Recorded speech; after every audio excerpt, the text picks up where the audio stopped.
Good day. My name is Mark Malore. I'm here with the Malore Law Firm in Riverside, California. We specialize in real estate business, construction litigation, bankruptcy.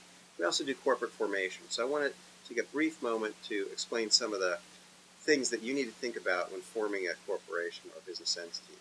There's two things you need to think about, two areas that are important in the formation of a business entity. One is tax liability. The second is personal liability. Let's first talk about tax liability.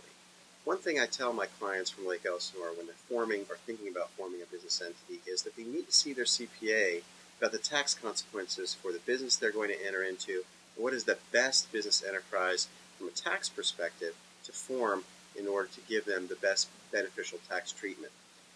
There are two particular types of corporations that one can form. One's a C, one's an S corporation. With a C corporation, broadly speaking, you're taxed twice. In other words, the corporation's taxed on the income it brings in, and then the individual is taxed on the income it takes from the corporation. In other words, two taxes.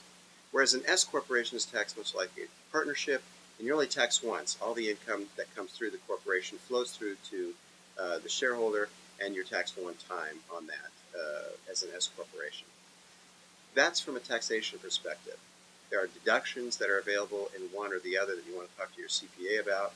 But that's the first consideration I make. So before you come to see someone like myself to form it for you, understand the tax ramifications in doing so before you tell me which one to form. The second issue is personal liability, and you get the same personal liability protection with a C as you do with an S. But you want to think about and pay attention to keeping a hold and keeping on top of your corporate formalities, meaning holding your annual minutes, making sure you issue stock certificates. Most importantly, don't commingle your bank accounts. Bring in income to the corporation. That's a separate bank account before it goes through to you.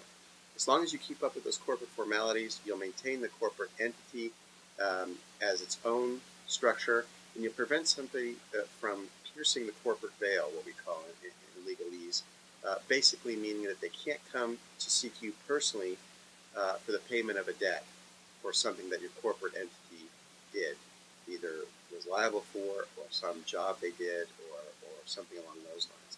So that's part of the process in keeping a corporate formation.